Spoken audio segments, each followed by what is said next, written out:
Okay, Bismillahirrahmanirrahim. Assalamualaikum, selamat pagi. So, hari ini kita akan sambung dengan kita punya uh, kelas untuk sambungan kepada topik dynamic routing. Okay, so minggu lepas kita dah tengok berkenaan dengan uh,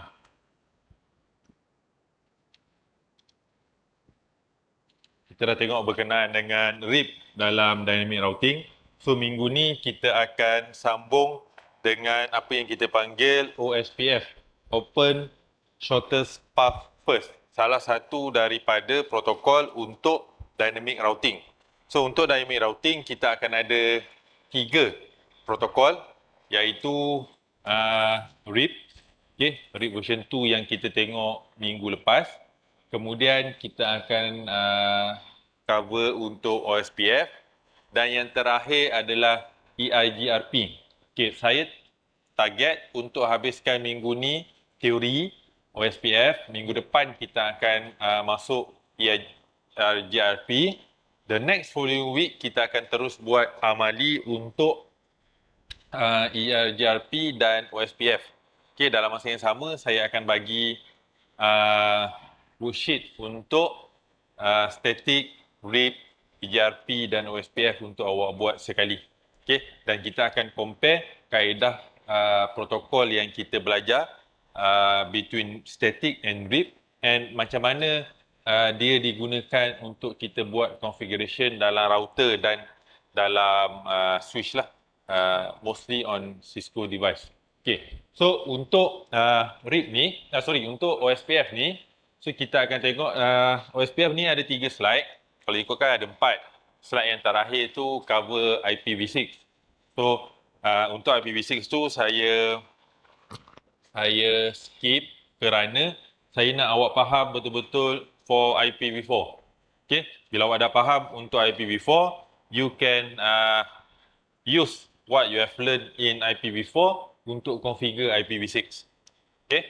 So, first slide ni cover more on theory. Second slide is theory on OSPF punya packaging. And the third slide adalah untuk configuration. So, configuration tu yang kita akan buat selepas ni. Okay. So, untuk OSPF kita akan cover how do we recognize that is OSPF. Apa tu OSPF? Macam mana OSPF tu berfungsi? Dan kita akan tengok apa yang kita panggil OSPF version 2. OSPF version 2 ni cover IPv4. Okay. And another one is OSPF version 3. Version 3 is specifically for IPv6. So untuk OSPF version 3 ni kita memang tak akan cover, kita akan skip kerana macam saya cakap, saya nak awak betul-betul faham and master IPv4. Once you understand IPv4, kita boleh slowly move to IPv6. Kalau saya terang IPv4, saya terang IPv6, nanti awak akan jadi confused. Okay, from what I understand, daripada apa yang saya faham, masa awak CJ sebelum ni, okay, awak belajar teori, awak buat amali, tapi yelah, dalam keadaan kita belajar secara online ni, saya yakin dan saya rasa tak semua benda yang awak belajar masa SEM 1, SEM 2, SEM 3 tu yang awak boleh fully absorb. Okay, so bila masuk SEM 4 ni, kita sebenarnya akan pakai balik apa yang awak belajar masa SEM 1, SEM 2, SEM 3. Tapi, nak fully revise balik SEM 1, SEM 2, SEM 3 tu memang tak sempat lah. Okay, untuk makluman awak, minggu ni dah minggu ke-11. Awak ada 7 minggu je lagi sebelum final exam. So, this 7 week, we will try to cover apa yang kita dah belajar masa online dan kita akan implement dalam kelas untuk lab, untuk amali dan juga kita nak buat ujian, kita nak buat ujian teori, ujian amali and nanti nak cover untuk final exam. So, we will try to pick yang mana yang lebih sesuai untuk awak, yang mana yang dia punya konsep tu lebih macam extended from the basic concept, kita akan hold maybe bawa ke sen depan. Okay, supaya base tu awak ada. So bila kita nak improve or kita nak extend tambahan that protocol, that knowledge, lebih mudah lah. Okay, so nombor 3 tu memang kita akan skip. Kita akan cover on number 1 and number 2. Okay, so objektif ni saya skip je. Alright, so kita akan tengok what is OSPF. Okay, kalau kita tengok sebelum ni, saya pun tak pasti masa saya explain dynamic routing, awak ada kat VoIP, kan? Saya ada kat session A. So, setakat mana yang awak boleh faham, saya pun tak pastilah sebab awak pun senyap je kan kat VoIP tu. So, kita akan dalam masa yang sama, kita akan revise balik sikit lah. Okay, static, RIP and also OSPF ni. Okay, so untuk OSPF, dia di bawah Interior Gateway Protocol, and di bawah Interior Gateway Protocol tu kita ada dua protokol yang kita panggil Distant Vector Protocol and also Link State Protocol. What is Distant Vector Protocol? Distant Vector Protocol is a protocol that measure the distance and to which direction, okay, that measure the distance to which direction the router will communicate with the other router. That is what is distant vector. Sebab tu, kalau awak punya RIP hari tu, kita ada contoh. Yang ni mungkin tak masuk dalam video. Kita ada router, okay, maybe another one kat sini. So kalau router ni sambung, okay, so distant vector is the distance between the router, okay, and vector is ke arah mana yang dia pergi, okay, ke arah mana yang dia pergi. That is the kenapa RIP tu kita panggil distant vector protocol, okay, di bawah dynamic routing. So link state protocol ni berbeza dengan distant vector protocol kerana distant vector protocol, contoh ni router R1, okay, kalau yang ni tak bersambung, yang ni je bersambung, ni R2, ni R3, kita belajar sebelum ni, untuk dynamic routing, dia hanya tahu maklumat router yang bersambung directly dengan dia. Contoh, kita ada network, ni katakan host, ni katakan kita ada host kat sini, ni katakan kita ada host kat sini. So yang ni katakan network A, ni network B, ni network C. Okay. So pada router R1 ni, information yang ada pada router R1 ni hanyalah network ID yang ada kat sini and network ID yang ada kat sini. Okay. Itu saja yang ada pada router R1. Okay. Network A, kemudian sambungan antara R1 dan R2. Okay. Itu untuk dynamic routing, untuk RIP tu lah. Okay. Kemudian R2 ni, dia ada information of B, dia ada information of antara R2 dan R3, dan dia juga ada information antara R2 dan R1 pada router tu sendiri. So, macam mana distant vector ni berfungsi? Bila kita start aja routing protocol ni, each of the router will communicate with dengan satu sama lain, with each other. Untuk contoh R1 ni, dia akan tanya R2, apa maklumat yang ada pada router R2? Apa network yang directly connected dengan router R2? So, kalau router R1, dia ada this network, katakan kita panggil network 1, ni network 2, ni network 3, ni network 4, ni network 5. Saya simplify. Okay. So, router R1, dia akan bagi tahu R1, network yang connected dengan dia adalah network yang pertama dengan network yang kedua. Okay. Dia nak pergi ke network yang ketiga, dia perlu lalu pada R2, baru dia akan sampai network yang ketiga. Okay. Nak pergi ke network yang keempat, dia perlu lalu R2 baru sampai ke network yang keempat. Okey, pada router R2 ni, directly connected dengan dia adalah network 2, network 3 dan network 4. So, kalau dia nak pergi ke network 1, dia perlu lalu router R1. Okey, macam mana dia tahu dia perlu lalu router R1? Sebab bila dia communicate dengan router R1 akan bagi tahu network 1 ni is directly connected with me. So if you want to communicate with network 1, you have to go through me. So router R2 dia akan perlu lalu router R1 baru boleh communicate kat network 1. Ni contohlah saya bagi analogi yang lebih mudah. Tapi untuk link state protocol, dia tak macam tu. Untuk link state protocol, setiap router ni, dia akan simpan maklumat keseluruhan network. Okay? All the information and laluan dia, semua dia akan simpan. Contoh pada router satu ni, dia nak pergi network, directly connected dengan dia adalah 1 dan 2 kan. Nak pergi ke R3 dan nak pergi ke network 3, dia perlu lalu R2. Okey, pada distance vector, information ni tak directly save dalam dia punya routing table. Okey, dia cuma akan refer, okey router R2, network yang ada kat router R2 ni 3. Tapi untuk link state, semua that information ada dalam router R1. Okey, dia nak pergi ke 3, dia perlu lalu R2. Dia nak pergi ke 5 ni, dia perlu lalu R2 dan lalu R3. So all that information is in the link state routing protocol. That is why kenapa dia punya protokolnya berbeza dan semua information tu dimasukkan dalam routing protocol tu sebab algoritma untuk kedua-dua protokol tu berbeza lah. Okay.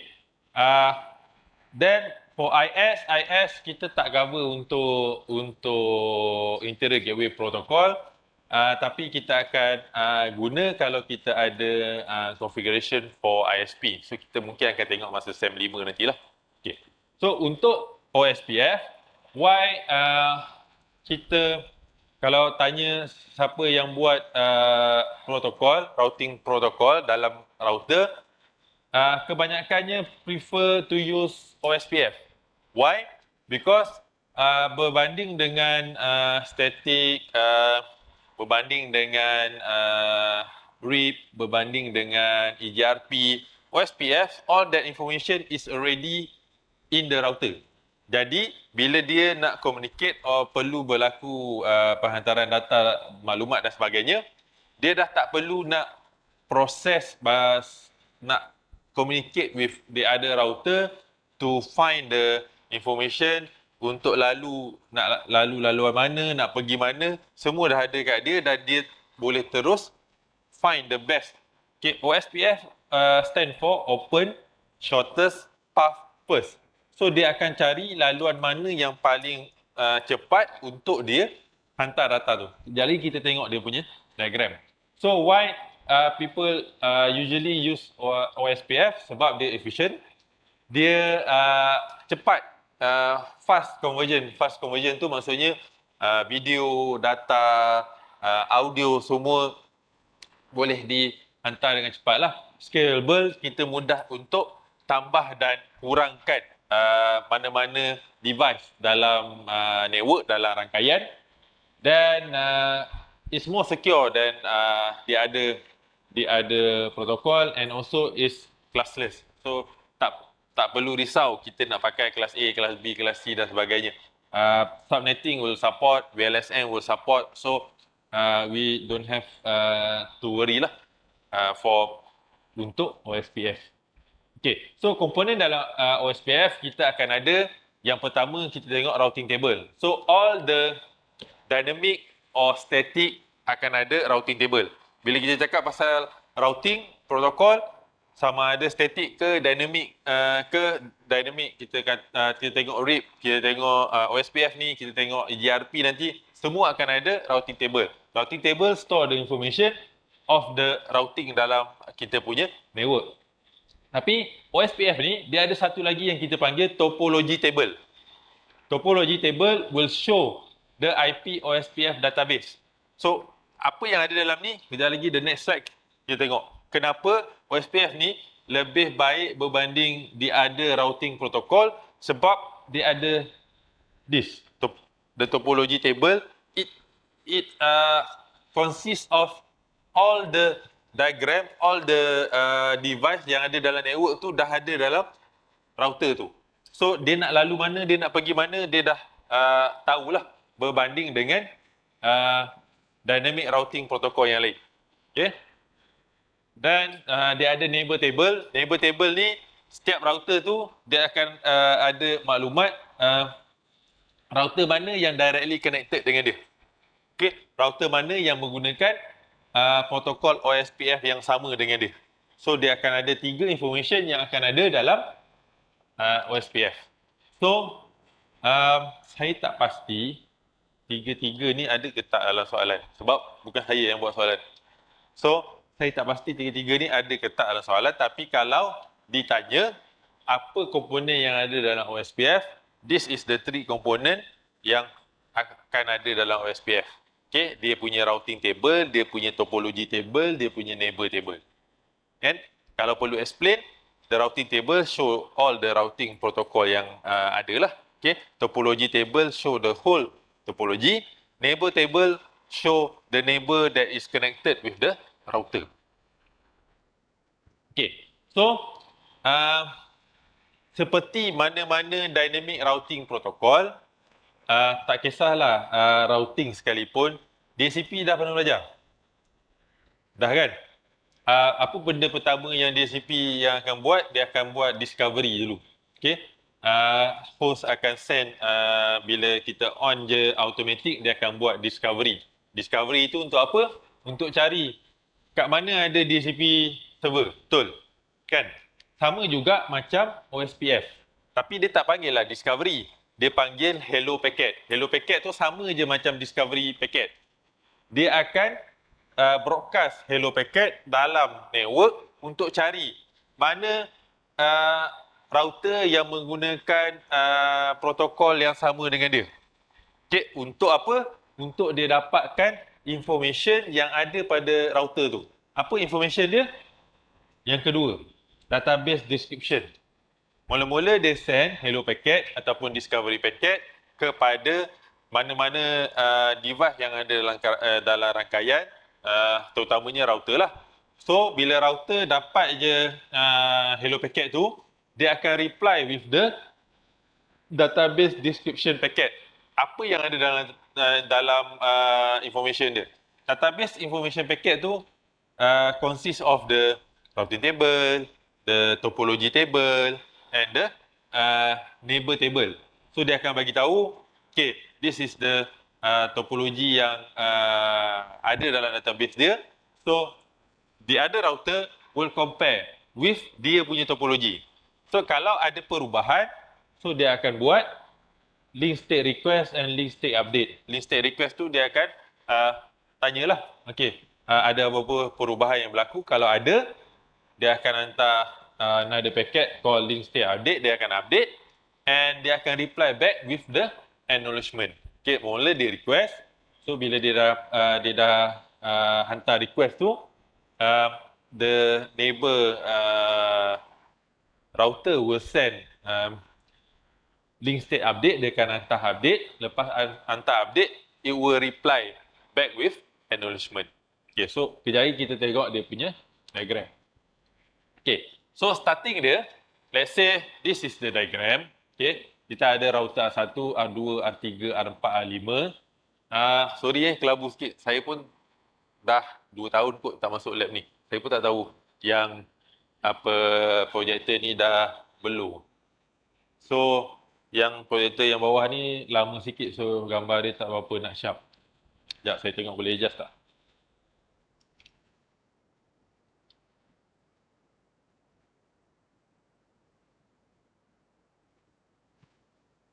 Nah, bolehlah ni sharp sikit berbanding tadi kan. Okay, so kita ada 5 router dalam ni.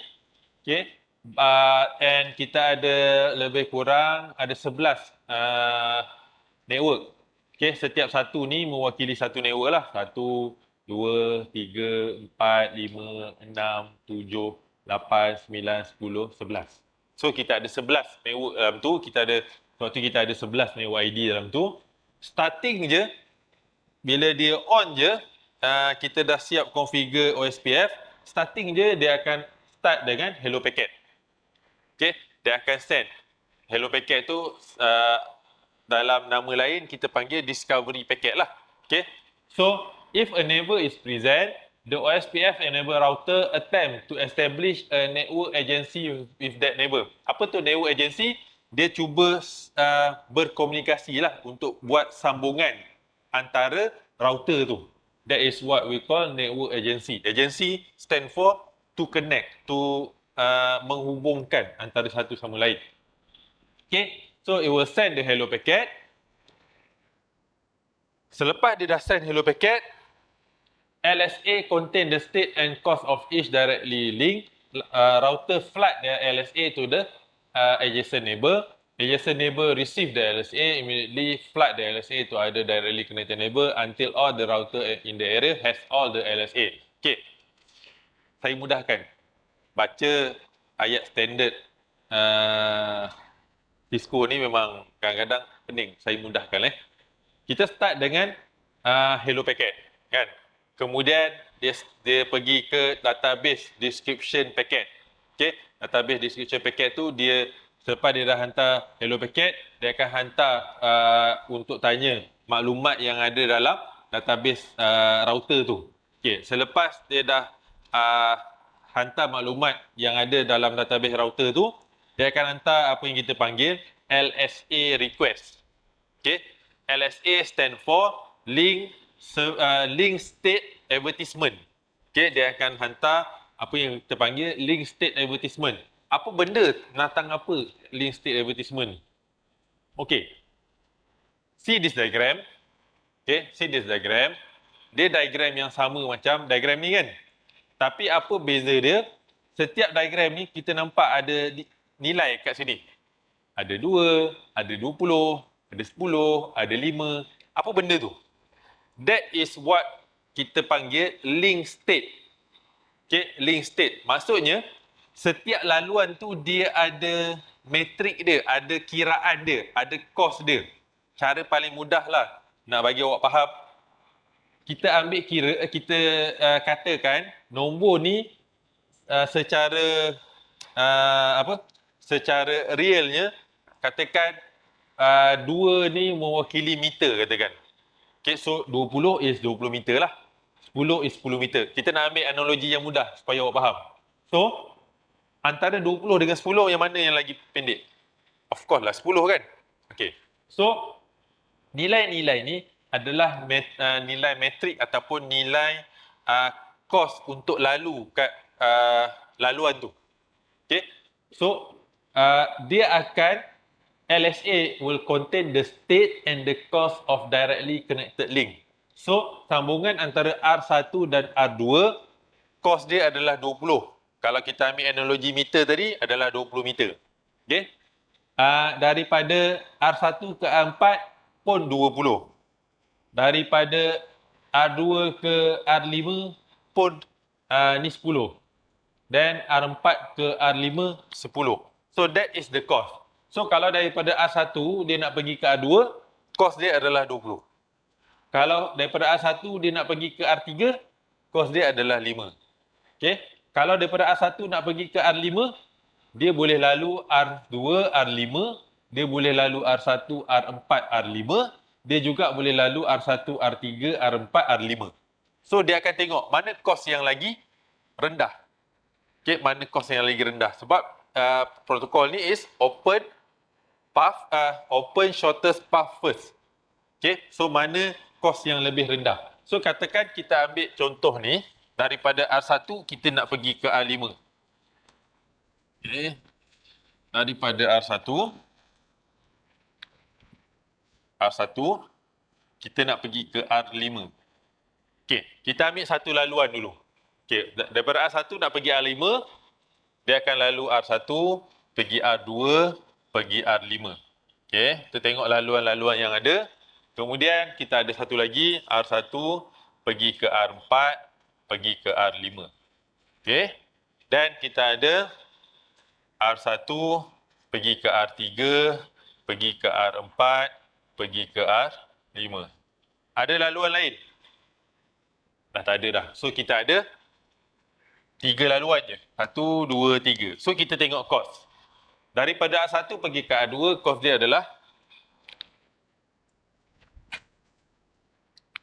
kos dia adalah 20. R2 pergi ke R5, kos dia 10. So the total cost is 30. Next, R1, R4, R5. So kos dia sama, ni sama, this will be 30. R1 pergi R3, kos dia 5. R3 pergi R4, kos dia 10. R4 pergi R5, kos dia 10. So this is 25. Okay. So, algorithm OSPF ni will choose which is the shortest path. So daripada matrik ni kita nampak yang ni is the shortest path. So it will choose to from R1 to R5, dia akan lalu R3, R4 baru pergi ke R5. That is how this algorithm work. Sebab tu dia panggil open shortest path first. That is why dia perlu LSA update ni.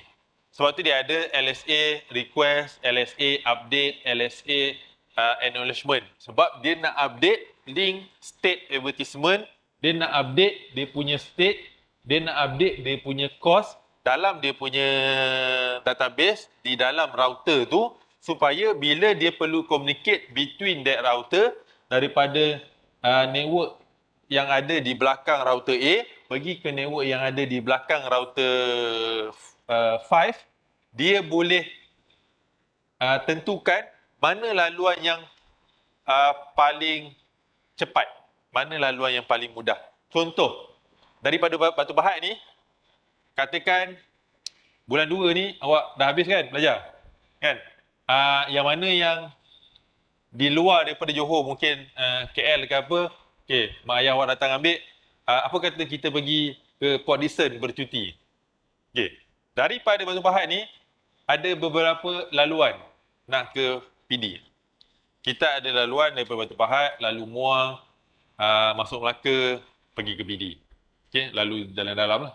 Kita ada laluan daripada Batu Pahat, terus exit Tol Leong Peng tu, terus sampai ke exit keluar exit Tol Leong Peng, masuk highway, terus exit Seremban Port Dickson dan terus ke Port Dickson. Kita juga ada laluan yang lain yang kita ikut laluan tengah tu, mungkin kita lalu sini, kita pergi Jasin ke Air Keruh, masuk masuk Alor Gajah dan sebagainya, baru pergi Port Dickson. So kita ada beberapa laluan, and kalau kita memang nak kejar masa, biasanya kita akan ikut laluan yang paling cepat. Sekarang ni biasa orang guna Waze kan? So konsep dia lebih kurang sama. Okay, konsep dia lebih kurang sama, dia akan cari laluan yang paling cepat, laluan yang paling mudah. Okay, so the link state operation will build the topology table based on the received LSA. Topology table ni apa benda tadi? Dia punya diagram the whole network, dia akan isi dalam this topology table based on apa? Based on LSA yang dia dapat, link state advertisement yang dia dapat. Apa yang ada dalam LSA? Dia punya laluan dan dia punya cost. Okay, so this database eventually hold all information about the topology, and then it will execute the SPF algorithm. What is SPF algorithm? Shortest path first. Okay. So, apa yang ada dalam topology table? This is what yang ada dalam topology table. Okay, contoh daripada router R1 daripada router R1, daripada network 1 ni, dia nak pergi ke tadi kita cerita pasal daripada router ke router. Tapi sekarang ni, apa yang ada dalam topology table is from one network to another network. Okay? From one network to another network. So, kalau kita tengok kat sini, R1 ni, apa network yang directly connected dengan dia? Network yang directly connected dengan dia adalah 1.0, 2.0, 3.0, 4.0. Sebab semua sambung secara terus dengan router R1. So, selain daripada 1, 2, 3 dan 4, kita ada 5 duduk kat sini, 6 duduk kat sini, 7 kat sini, 8 kat sini, 9, 10 dan 11. So, this topology table, dia akan rekodkan 5, 6, 7, 8, 9, 10, 11. Kalau ada tambahan lagi, dia akan extend lah. Dia akan isi kat bahagian bawah. So, daripada router R1, okay, dia nak pergi ke 10.5.0.0 kat sini. So, dia akan lalu R1 pergi R2. So, apa dia punya cost?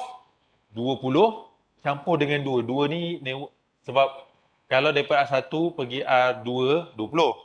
Tapi sebab dia nak pergi ke network yang ada kat belakang ni, so dia tambah lagi 2. So, sebab tu cost dia 22.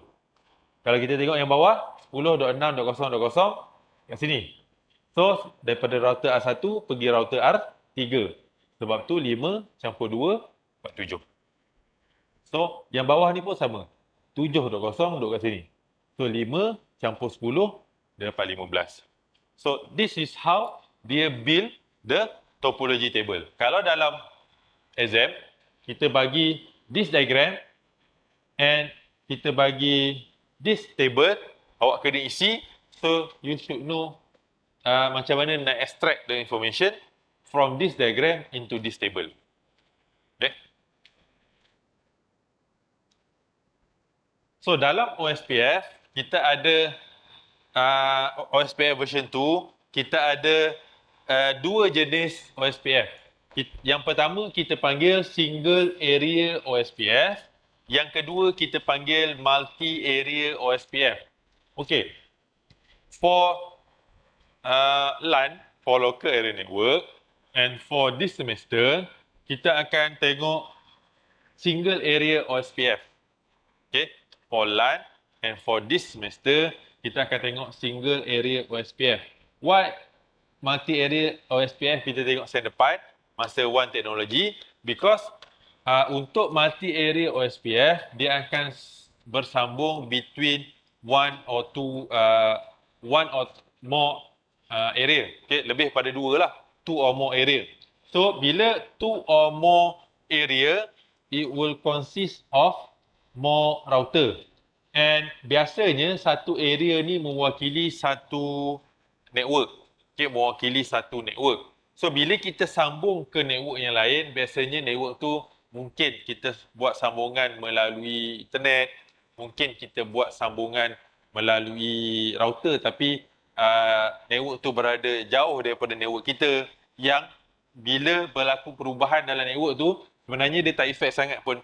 Dia takkan efek network kita sebab dia another isolated network. Sebab tu kita pecah by area. So, untuk multi-area OSPF, dia ada apa yang kita panggil area border router yang akan communicate between that area.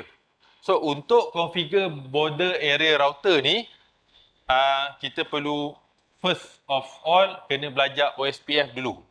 Jadi, untuk SEM ni, kita cover single area OSPF. SEM depan baru kita cover multi-area OSPF. Okay? Dengan syarat, single area ni dah kena faham. So, yang ni saya lajukan. Macam saya cakap tadi, apa-apa perubahan yang berlaku dalam satu area, dia tak akan efek area yang lain untuk multi-area ni. Dia hanya akan efek that area only for multi-area OSPF. Okay, so this is the first slide. Saya lajukan sikit. Kita ada another slide. Dan selepas tu baru kita break kejap. Kita ada, macam saya cakap kat awak, kita ada 3 slide untuk hari ni. Untuk cover OSPF. Hari ni teori je. Okay, next week baru kita akan buat EJRP, dan baru kita akan buat amali.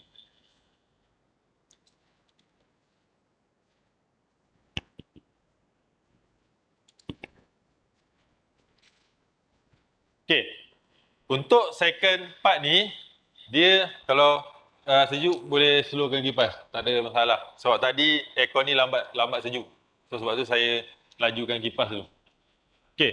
Untuk second slide ni, dia cover more on packet header dan sebagainya. So, saya for diploma level, saya tak highlight sangat all this packet header. Why? Sebab saya lebih nak awak faham what is OSPF and how to configure OSPF. Sebab bila awak kerja pun, awak tak kaji pun apa benda yang ada dalam packet tu sangat. Yang penting, network tu berfungsi, routing tu jalan, bila bos panggil, kenapa tak jalan dan sebagainya, tahu macam mana nak configure, that's all. So, part yang apa yang ada dalam paket apa semua tu, saya jarang highlight sangat sebenarnya. Okay? Okay, so macam kita cerita tadi, OSPF dia ada hello packet, dia ada database description, kemudian dia ada request, update and acknowledgement. So yang ni memang kena tahu untuk OSPF. Untuk ERP dia ada packet yang lain. Okay, RIP dia ada packet yang lain. Tapi konsep dia still sama. Ya, cuma OSPF ni dia beza sikit. Tak apa, slide ni nanti saya masukkan dalam classroom. Tak ada masalah. Okay, so ni saya dah cerita tadi, hello packet tu buat apa, link state update ni buat apa. So saya lajukan je. Fractional state. Okay, this is how dia establish sambungan between the neighbor. Dia akan hantar hello packet. Hello, my router ID is 172.165.5.1. So yang ni, is there anyone else in this link? So dia akan tanya. So kalau ada router yang menggunakan protokol yang sama, so the router will answer. Hello, my router ID is 172.168.5.2 and here is my neighbor list. Kenapa dia bagi neighbor list? Dia akan pass the information sambungan router lain yang bersambung dengan dia kepada router satu. Okey, perasan tak kat bawah ni dia tulis multicast to 224.0.0.5. Okey, kita punya IP address, kelas IP yang kita belajar sebelum ni, kelas A, kelas B, kelas C kan? Dan kelas D dan kelas E. Okey, kelas C sampai mana? Daripada 192 sehingga 223. 224 is starting for kelas D. Kelas D is for multicast. So that is why dia multicast ke 224. For OSPF is 224.0.0.5. So dia akan cast kepada mana-mana router yang menggunakan protokol yang sama, okay, kepada IP 224.0.0.5. That IP stand for OSPF multicast. So bila dia buat je multicast dekat background, bila kita dah configure OSPF, dia akan multicast kat background. So dia akan send ke mana-mana router yang lain. So router yang terima tu dia akan respond. Okay, that is how dia send hello packet. Okay, so ni sambungan dia, saya lajukan sikit. Okay.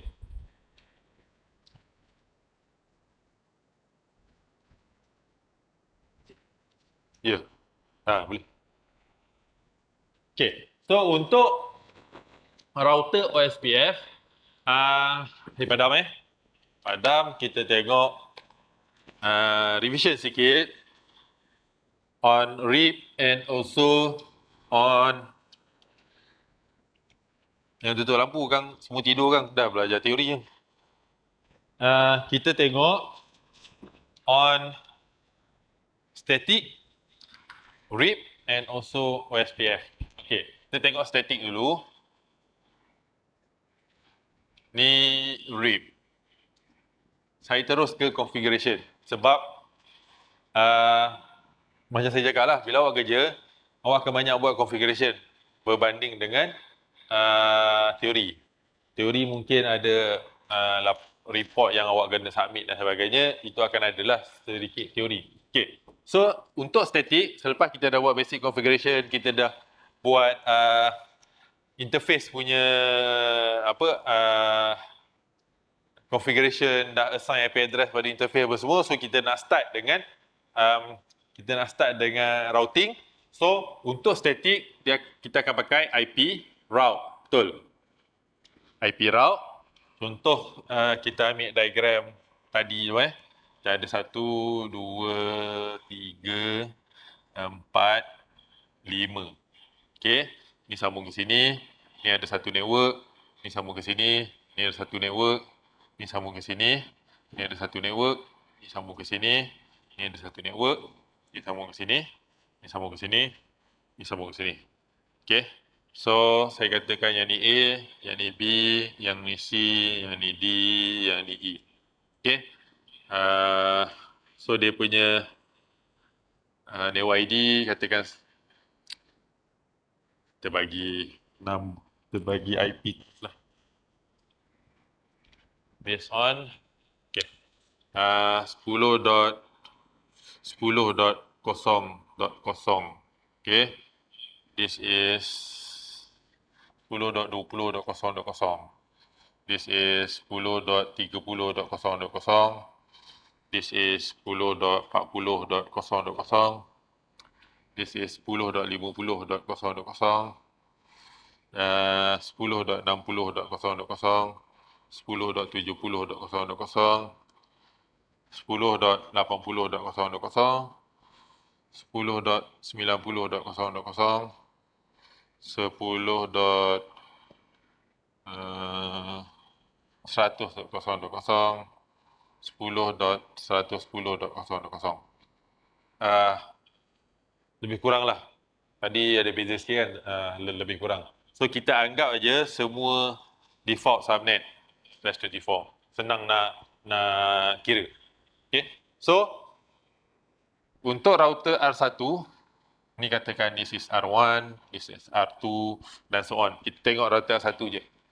So untuk router R1 dia punya setting routing, apa yang kita akan declare? Kita akan declare semua yang bersambung dengan dia, betul? Kan? Ke tak? Apa beza static dengan RIP? Dah tak ingat? Ingat? Okay, router satu ni, untuk kita buat static routing, apa benda yang kita perlu declare? Yang keluar.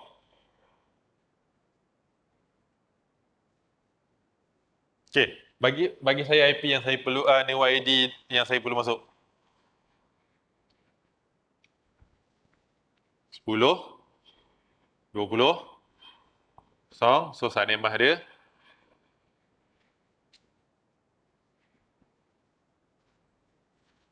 Belakang ni.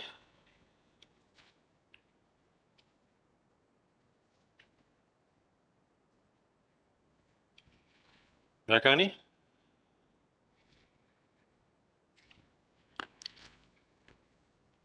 Ni saya padam dulu RIP. Belakang ni. Untuk static, kita kena isi apa? IP route, network ID, subnet mask. Ni apa?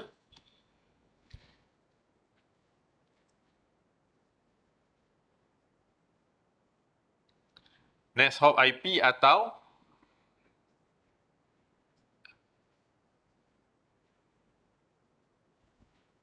exit interface. So, apa yang kita perlu isi? Dah lupa. Awak jangan main. Final exam awak, skrip ni ada tau. Saya cakap tu terang. Static ada, RIP ada, ERP ada, OSPF ada. Basic configuration pun ada. Kesemua 6 soalan. Final exam 6 soalan pilih 4 kan? Semua ada skrip. Walaupun dia teori. apatah lagi amali. Okay? So, kena tahu. Alright. Static routing. Static routing. R1. Ni R1. Kan? Apa yang directly connected dengan dia? 10, 20, 30, 40. Kan? 10, 20, 30, 40. Okay. 10, 20, 30 dan 40 ni kita tak perlu declare. So, kita perlu declare apa? Kita perlu declare network yang di luar daripada directly connected tu. 50, okay. 110, 90, 60, 70, 80, 100. So, kita start dengan yang paling kecil. 10.50.0.0, 255.255.255.0 as the interface or next hop IP. Kalau daripada sini, okay, dia akan, kalau nak pergi ke sini, so dia akan jumpa ni. Kan? So, this is 10.20.0.0, this is the network ID. So, kita anggap yang ni dot 1, yang ni dot 2. Okay? So, dia akan jadi 10.20.0.2. This is the next hop. Kalau kita tak nak pakai next hop, kita nak pakai as interface, kita kena tahulah ni interface apa. G00 ke, G01 ke, S000 ke, di sini. Diagram ni tak lengkap. Sebab tu benda ni tak ada. IP ni tak ada, IP ni tak ada. Saya just bagi network ID. Tapi untuk soalan final ke ujian ke, the diagram will be more complete lah. Macam awak punya worksheet. Okay, yang awak buat. Okay. Satu. Yang kedua, IP route 10.60.0.0 255.255.255.0. Dia nak pergi ke sini kan? So apa next hop IP dia? 30 ni. So 2 katakan. Ni dot 1, ni dot 2. Kita buat assumption lah sebab gambar rajah ni tak ada. Okay, IP dia. So, the next one, 70. Cuba bagi seorang. 10.70.0.0. IP route 255.255.255.0. Apa next hop dia? 70 duduk kat mana? Kat sini. So, apa next hop dia? 10. Berapa? 70. Okey. Faham tak konsep next hop IP? Sekarang ni kita router R1. Kan? Kita nak pergi kat network ni. Kan? So, nak sampai kat network ni, kita boleh lalu mana? Kita boleh lalu sini. Kita boleh lalu sini. Kan? So, let's say yang ni 10.70.0.1 kat sini, 2 dekat sini. So, daripada 1 ni, kalau kau bagi 10.70.2, dia akan lalu sini. Dia akan lalu sini. Bukankah yang ni yang dia akan jumpa dulu? So, bukan 70 lah. Dia akan jumpa 40. Kalau dia ikut jalan ni, dia akan jumpa 30.2. Kalau dia lalu jalan ni, dia akan jumpa 40. So, ni still 70. Ni still sanimah yang sama. Yang ni yang akan menentukan daripada router ni, dia keluar ikut jalan mana, apa IP yang pertama yang dia jumpa. That is next hop IP. Okay. Kita ambil satu lagi. 80 ni. Okay. 80. 10.80.0.0 255 Apa next hop IP dia? Dia nak pergi sini. Apa next hop IP dia?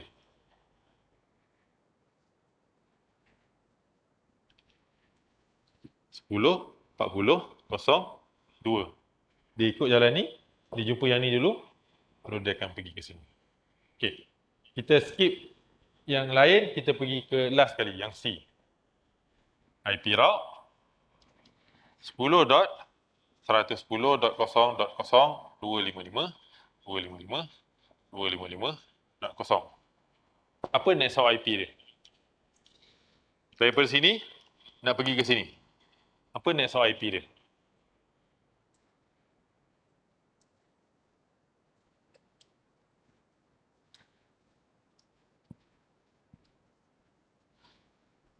Kalau dia ikut laluan ni, dia akan jumpa ni.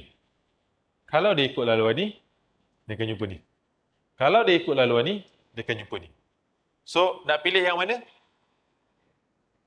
RIP, RIP dia bukan macam OSPF. Okay? RIP dia bukan macam OSPF. Dia akan pilih je mana yang dia rasa sesuai, tapi based on apa yang kita declare kat sini. Kalau kita nak suruh dia lalu ikut sini, next hop IP dia ni. Kalau kita nak suruh dia lalu kat sini, next hop IP dia ni. Kalau kita nak suruh dia lalu ikut sini, next hop IP dia ni. Kita yang decide. Okay, kita yang decide. Kenapa? Static. Kita yang decide. That is static route. Yang directly connected, kita tak declare. Kita akan declare network yang kita nak pergi. Okay, that is static route. Okay, berbanding dengan RIP. Pakai diagram yang sama Pakai diagram yang sama.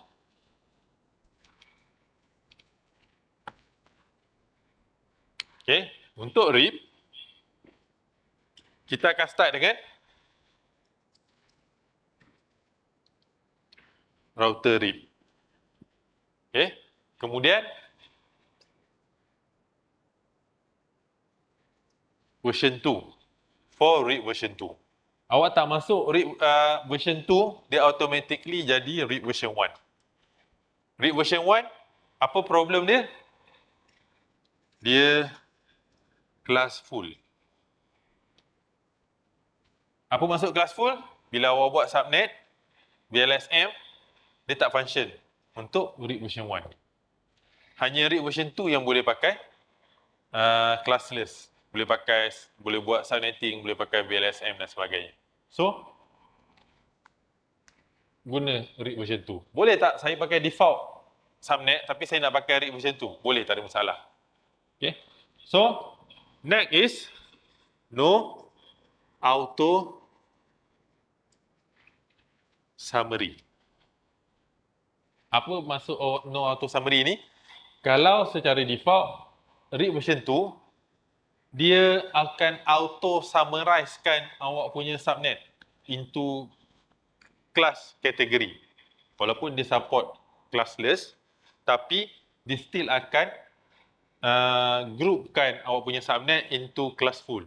So, untuk offkan dia, kita add command no auto summary, dia akan disablekan auto summarization tu. Okay. Kemudian, kita ada apa yang kita panggil, kita declare passive interface. Apa maksud passive interface ni? Contoh router A1, network yang ada kat belakang ni, kita tak nak router ni hantar discovery packet.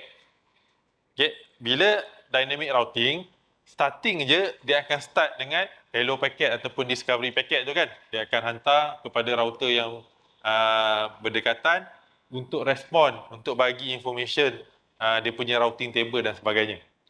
Belakang ni mana ada router? Kalau kita tak declare dia sebagai passive interface, okay, dia akan dianggap sebagai active interface. Bila dia dianggap sebagai active interface, discovery packet tu pun akan dihantar ke laluan ni. So dia akan sesakkan bandwidth yang ada kat belakang ni.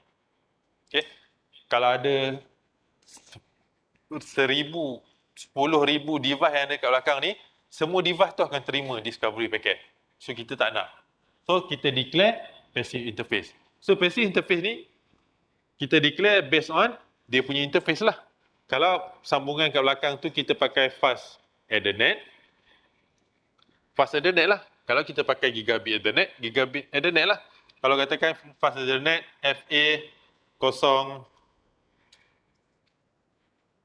katakan.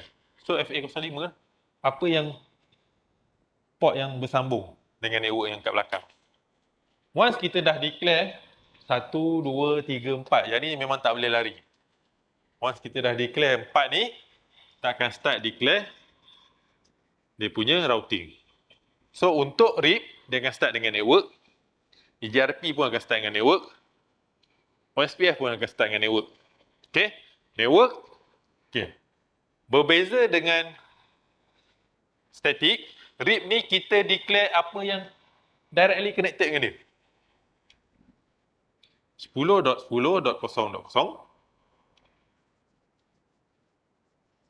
10.20.0.0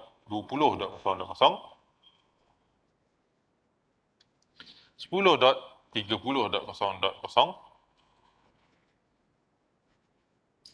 10.40.0.0. Ini saja. Siap kita punya RIP untuk satu ni. Bila dah belajar buat dynamic, biasanya awak dah malas nak buat static betul. Sebab static nak kena declare satu persatu, nak kena declare next hop IP dia apa, nak kena tahu laluan dia secara spesifik. Okay. Network yang kecil, ada satu ataupun dua, ada 2 atau 3 router, boleh pakai static, tak ada masalah. Boleh pakai static. Sebab itu je sambungan dia. Okay. Tak banyak sangat pun. Mungkin 2-3 line je untuk IP route tadi tu. Nak pakai RIP? Boleh, tak ada masalah. Tapi for network yang kecil, bila awak pakai dynamic routing je, dia akan ada apa yang kita panggil tadi tu.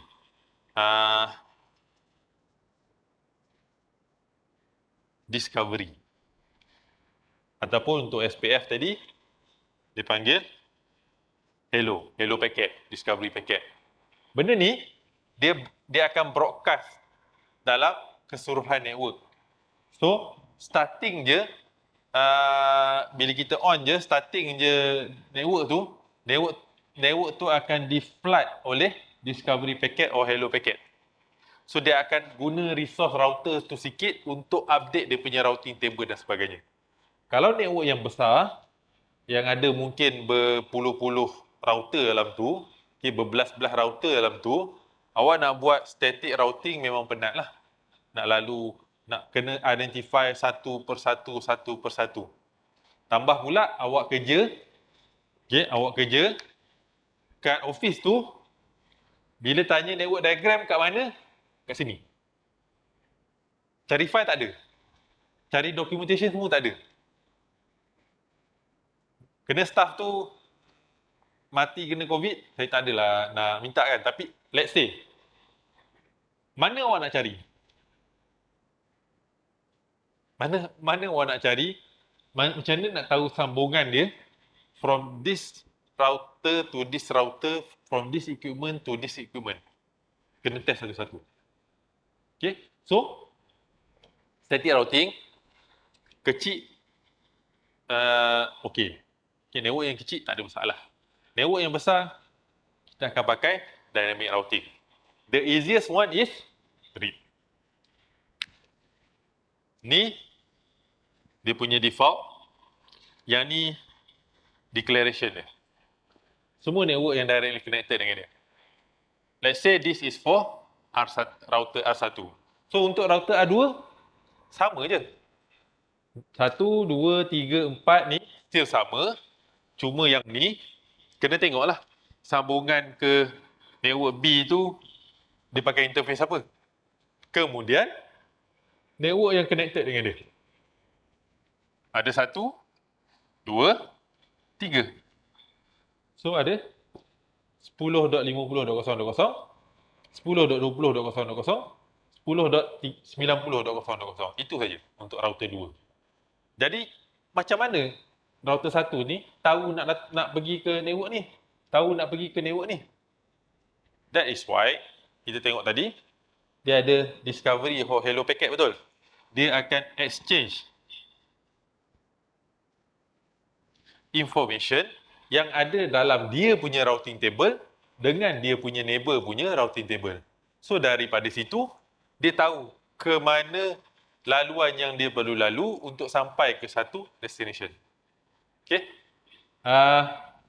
Daripada sini ke sini pun sama. So macam mana dia nak tahu kat sini? Macam mana dia nak tahu daripada sini nak ke sini? Dia cuma tahu nak ke R2, nak ke R3, nak ke R4 ni je. Yang ke R5 ni macam mana dia nak tahu? So bila dia share information, dia punya routing table ni akan di-share dengan routing table R1 kan? So router R2 ni dalam routing table dia dah masukkan untuk pergi ke network ni dia perlu lalu R1. Untuk pergi ke network ni dia perlu lalu R5. So information yang ada dalam ni dia dah share dengan router R1. So router R1 ni dah tahu nak pergi ke R5 dia kena lalu router R2 ataupun dia boleh lalu router R4 ni. And that is how dynamic routing work. Okay. That is for read. So untuk OSPF starting dia beza sikit. Okay. Untuk OSPF starting dia beza sikit. Dia starting dengan router RIP. OSPF dia akan starting dengan router OSPF. Kemudian dia ada OSPF punya ID. Kena 10 ke? Tak. Dia boleh pakai 1 hingga, saya tak ingat nombor dia sampai berapa. Tapi kita usually use 1, 10, 100, 2, 5, tak kisah. Yang penting between this router, nombor kat belakang ni kena sama. Router OSPF 10, dia punya routing protokol yang kita pakai kat sini untuk OSPF. Kat sini pun kena router OSPF 10. Pakai yang ni 1, yang ni 10, dia tak jumpa. Dia seolah-olah macam bahasa Cina, satu cakap Cantonese, satu cakap Mandarin. Hampir sama, tapi tak serupa. Sama juga dengan OSPF. Kita pakai ID 1, kita pakai ID 10, dua-dua OSPF, tapi ID-nya tak sama. Okay? Macam awak, kelas A, kelas B. Dua-dua SEM 4, dua-dua SEM 4 diploma kemahiran, okay? Tapi satu kelas A, satu kelas B. So, kelasnya tak sama. Sama juga dengan ni. EGRP pun akan ada ni. So, untuk Dynamic Routing Protocol yang ada protokol ID ni hanya OSPF dan EGRP. So, dua-dua number ni kena sama antara dua-dua protokol. Kalau OSPF, router OSPF 10, yang ni pun router OSPF 10. Router OSPF 1, yang ni pun router OSPF 1. Boleh tak yang ni saya pakai router OSPF 10, yang ni OSPF 10, yang ni saya nak pakai satu dengan yang ni satu? Boleh, tapi nanti yang ni dengan yang ni tak boleh nak communicate. Okay? Nanti the whole network tu tak jumpa. So, dia akan start dengan router OSPF 10. Okay. Kemudian, kita boleh set apa yang kita panggil router ID. Kita bagi ID kepada setiap router ni. Apa tu router ID? Router ID untuk kita setkan priority kepada router. Yang tu saya tak nak sentuh lagi sebab kita susah nak nampak. Nanti bila kita buat amali baru kita nampak. Okay. So, this is the router ID. Okay. Sikit je lagi. Untuk slide yang ketiga, lepas tu kita break. Okay.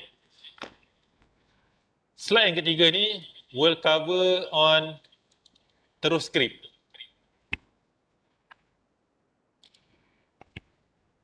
Okay.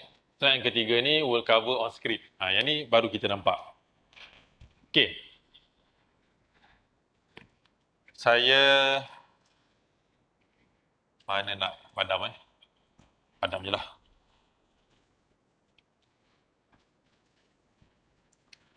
Okay. Kita buat comparison between RIP and OSPF. Okay. Lah sedang kita nak nampak. Kita buat comparison between RIP and OSPF. Yang tu dynamic routing protocol yang awak dah belajar sebelum ni.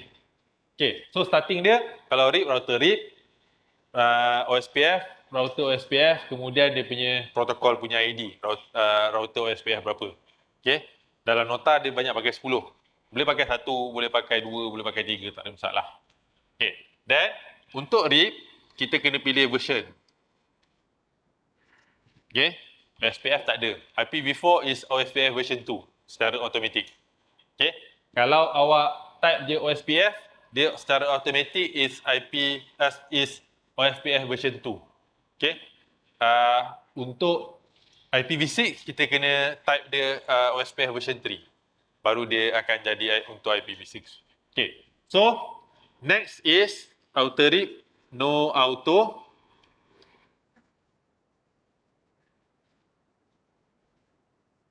Okay. Router OSPF tak ada benda ni. Sebab dia tak buat auto summarization. RIP saja buat auto summarization. So kita kena disablekan dia.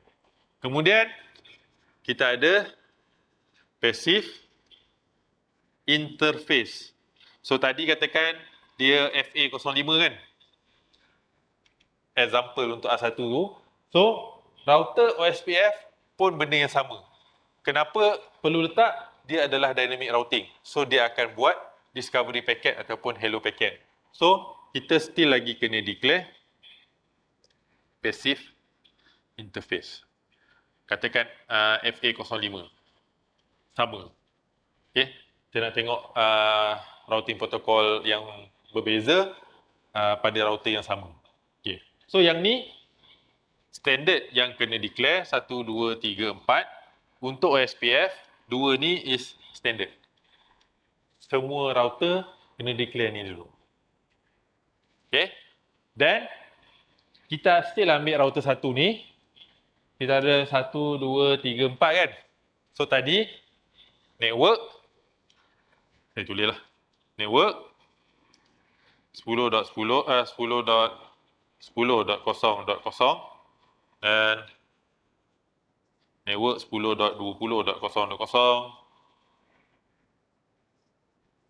10.30.0.0 10.40.0.0. Ni untuk RIP. Okey. OSPF sama network. Okey. 10.0.0.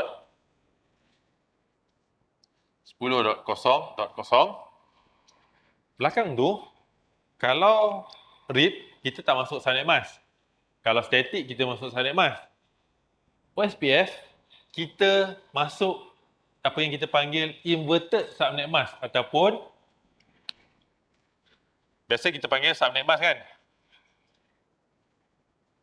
Kita akan masukkan, kita panggil wildcard mask. Ataupun nak faham dengan lebih mudah, wildcard mask ni is the inverted subnet mask. Dia akan invertkan subnet mask tu. So kalau /24 ni kan 255.255.255.0. So the wildcard mask is 0.0.0.255. Ni bila di invert dia jadi 0. Yang ni 0, dia invert dia akan jadi 255. Kalau macam ni,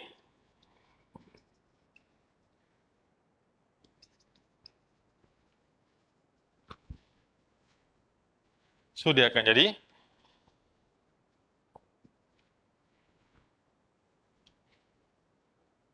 255. 255 tolak 252, tinggal 3. So 3. Kenapa boleh dapat 0? 255, 255 tolak 255, kosong. 255 tolak kosong, dapat 255. So sebab tu yang ni 252, yang ni dapat 3. Kalau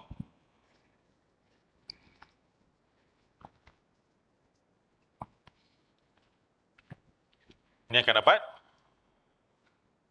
dot berapa? Dot 192 ni. 255 tolak 192. Dapat berapa?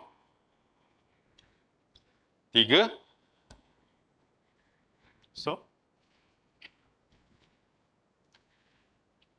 faham? Macam mana nak dapat wildcard mask ni? Sebab kalau default subnet mask, senanglah.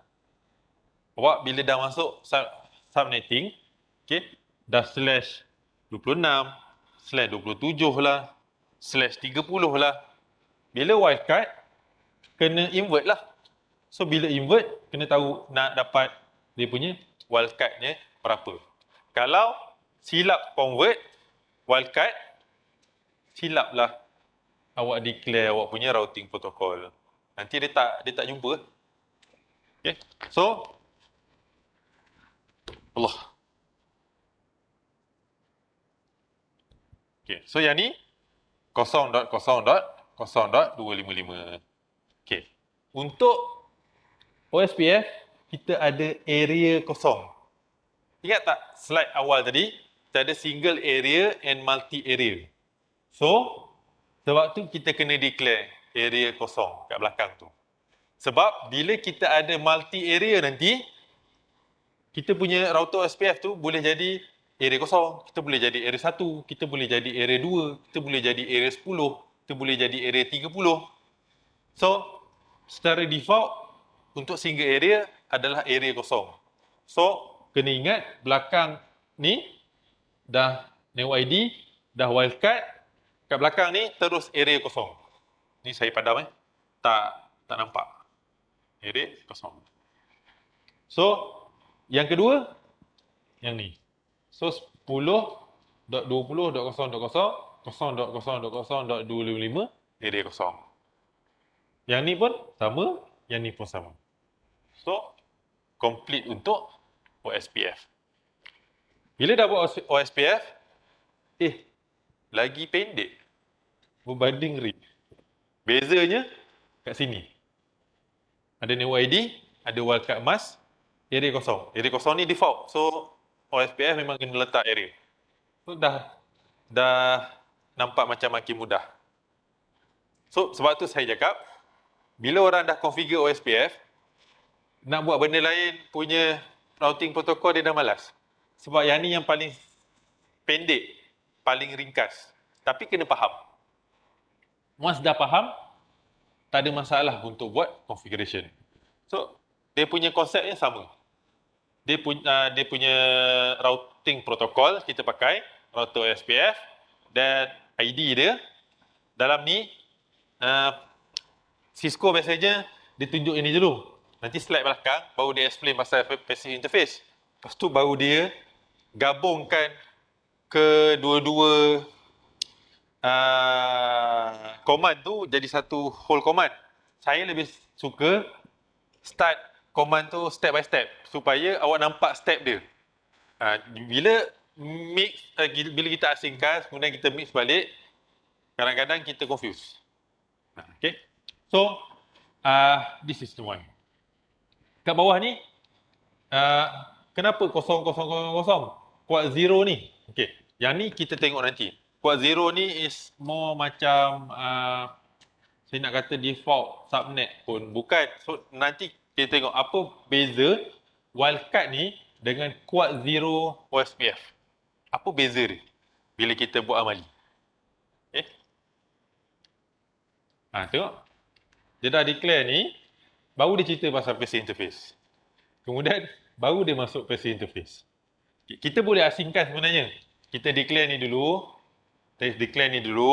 kemudian bila kita dah keluar, kita masuk balik, baru kita bagi tahu passive interface dia apa. Tapi 2 kali kerja.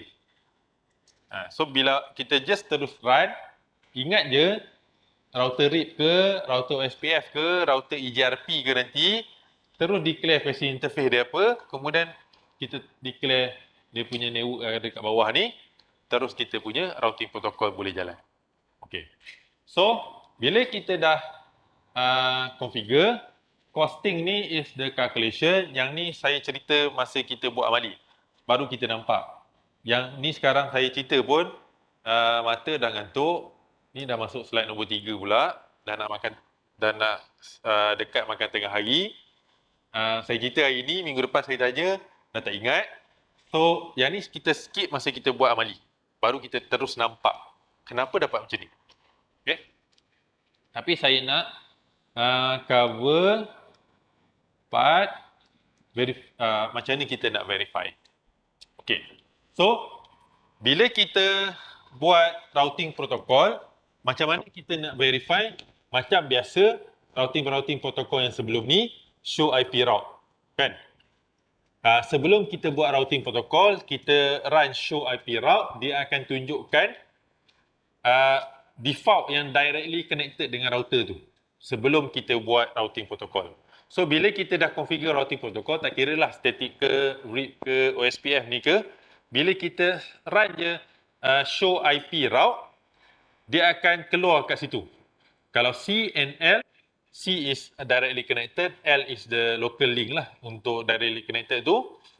Siapa ingat static, dia akan naik apa? Dia akan naik S. Dalam routing protocol tu, kat bawah tu dia akan naik S. S, kemudian dia ada IP address. So that is static route yang ada dalam routing table. Kalau RIP, dia akan naik R. Okay, dia akan naik R kat bawah tu. So, itu adalah RIP punya routing protocol yang ada dalam awak punya routing table. So, for OSPF, bila kita run show IP route nanti, dia akan naik O. Okay, dia akan naik O. So, bila dia naik O, menandakan yang awak punya OSPF tu dah dijumpa antara router dan router lah. Tapi jangan terkejut. Kita baru kita baru configure router 1, awak run show IP route, cik, tak ada pun. Saya dah cakap banyak kali sebelum ni, routing protocol dia hanya berfungsi bila pair dia hidup. Awak configure router R1, awak kena configure either R2 ataupun R4 ni. Baru dekat pada router R1 ni, dia akan tunjukkan routing protokol yang kita configure. Kalau awak configure router R1, awak run show IP route, memang confirm tak nampak. Apatah lagi pergi kat router R2 run show IP route, dia akan tunjuk yang default, yang directly connected. Okay. Boleh tak kalau saya nak testing semua routing protokol saya configure kat router R1, router R2, router R3, router R4? Boleh, tak ada masalah. Cuma nanti the more routing protokol yang awak configure dalam router, the more router tu perlu bekerja untuk dia buat processing. Dia nak kena pilih. Tambah-tambah semua yang awak configure tu semua dynamic routing. Lagilah dia pening. Sebab kita punya komputer, router is also kita panggil komputer. Why? Dia ada input, dia ada output, dia ada processor dalam dia. Konsep dia sama macam komputer. So, komputer ni, apa yang kita program, itulah yang dia akan jalan. Dia bukan macam kita, kan? Boleh pilih. Kita configure RIP dalam tu, kita configure OSPF dalam tu, kita configure EGRP dalam tu. Hari ni nak pakai OSPF lah. Besok pakai RIP lah. Kan? Tiba-tiba bangun tidur tadi, semalam dah fikir, hari ni nak pakai baju warna biru. Kan? Biru hitam tu kan? Tiba-tiba bangun, malas lah. Pakai baju yang belang tu lah. Biru muda tu kan? So, kita boleh berubah fikiran. Tapi, your computer cannot make decision yang kita tak set. Kalau kita set, baru dia akan buat decision nak guna yang mana. Tapi, kesemua routing protokol tu, dia ada apa yang kita panggil AD, Administrative Distance. Okay? Biasanya, dia tak adalah bongok sangat. Dia akan pilih mana satu administrative distance yang paling rendah. Dia akan ambil.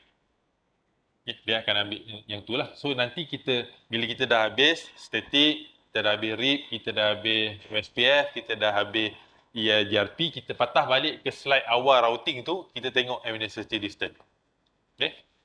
So, selain daripada show IP route tu, apa lagi yang kita boleh verify dalam OSPF ni? So, OSPF dia ada satu lagi command yang kita panggil show IP OSPF neighbor. Show IP OSPF neighbor. So, bila kita run show IP OSPF neighbor, ni dekat mana ni? Kat user exec mode ke, privilege exec mode ke, global configuration mode?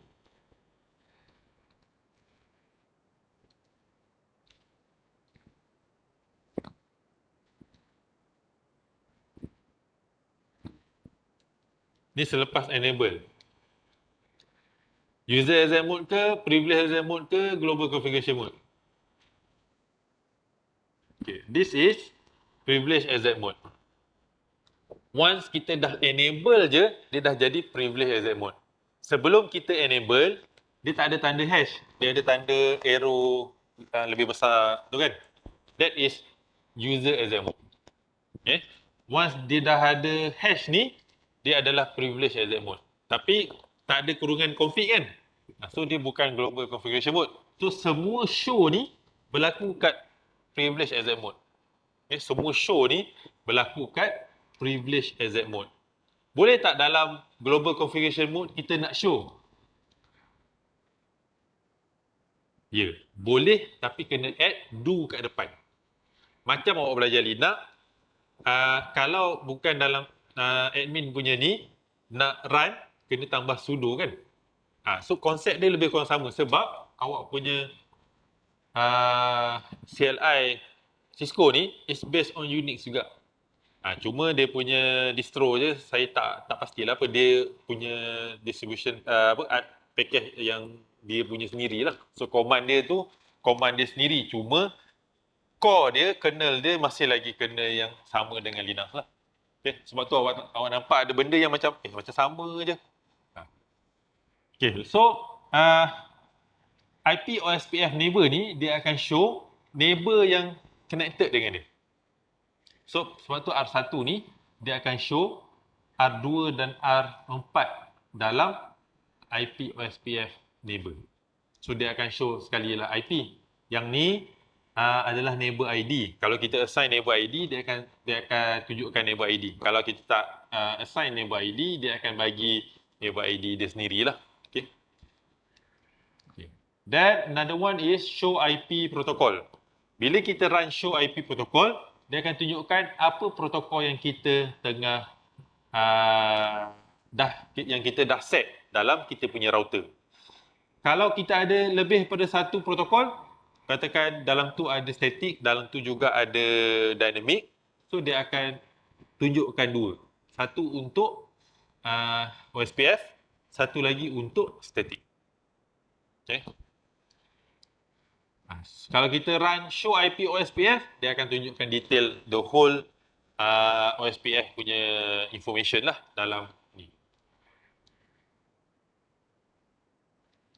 Okay. So kita ada yang biasa kita akan display lah, yang kita akan biasa tengok, show IP route, that is the common untuk routing protocol, show IP route. Kemudian kita akan show IP OSPF neighbor and also show IP protocol. Ni yang common. Sebab bila awak buat, let's say awak buat exam, ujian ke final ke, kita dalam soalan tu kita suruh awak configure routing protocol. So macam mana saya nak confirmkan yang routing protocol awak jalan, awak buat? So yang pertama, of course saya akan run show IP route. Saya akan tengok dalam show IP route tu ada ke tak. Kalau tak ada, dia ada dua kemungkinan. Satu, awak tak habis configure, ataupun the neighbor router awak tak sempat configure. So ada satu router je yang ada routing protocol yang awak dah configure, satu lagi awak tak configure, so show IP route tu tak akan muncul. Yang kedua, show IP protocol. Bila saya run show IP protocol, router tu akan display apa routing protokol yang awak dah configure pada dia. So, kita nampak, oh sebenarnya awak dah configure OSPF ni pada router 1. Router 2 tak sempat nak configure. So, markah untuk OSPF, katakan let's say 10, so awak akan dapat separuh lah, 5. Sebab satu router awak dah configure, satu lagi router awak belum sempat configure. Dan show IP OSPF neighbor. Itu samalah. Kalau katakan dalam show IP route tu tak muncul, of course show IP OSPF neighbor tu pun tak akan muncul. Sebab dia punya pair tu belum hidup, belum established, so dia tak akan muncul. So that is for macam mana kita nak verify kita punya OSPF punya protokol is valid. Next is, macam saya cakap, OSPF version 3 is for IPv6. So IPv6 kita akan skip dulu. Kita nak awak faham dan fokus pada IPv4. So untuk kelas hari ini, untuk OSPF, kita stop kat sini. Tapi saya ada beberapa benda yang saya nak bagi dululah sebelum kita dismiss. Okay. So, saya stopkan recording dulu. Kejap lagi saya nak explain berkenaan dengan awak punya tugasan. Pertama yang saya suruh awak buat, belum hantar lagi kan? Sepatutnya hantar minggu lepas, tapi awak quarantine. Okay. So, saya akan bagi dia punya minggu depan. Okay. Kejap lagi saya explain apa yang awak perlu buat dan bila kena submit. Okay. Dan disebabkan minggu ni dan minggu depan kita akan cover teori je dulu untuk SPF dan EGRP. So, macam mana yang saya bagi kat kelas B semalam, saya nak habiskan awak punya chapter exam dalam NetAcad. Sebab itu akan jadi awak punya tugasan teori yang kedua. So, untuk minggu ni dan minggu depan, kita akan cuba completekan tugasan teori. So, tinggal amali sahaja sebelum kita buat exam. Okay. Nanti amali kita akan, mungkin saya bagi satu diagram atau dua diagram, kita akan cuba semua routing protokol dalam diagram yang sama. So daripada situ kita akan nampak apa beza static, RIP, OSPF, EGRP menggunakan network diagram yang sama. That will be easier lah, lebih senang nak bezakan antara satu routing protokol dengan satu lagi routing protokol yang lain. Sekejap, saya stop dulu recording. So yang ni macam biasa.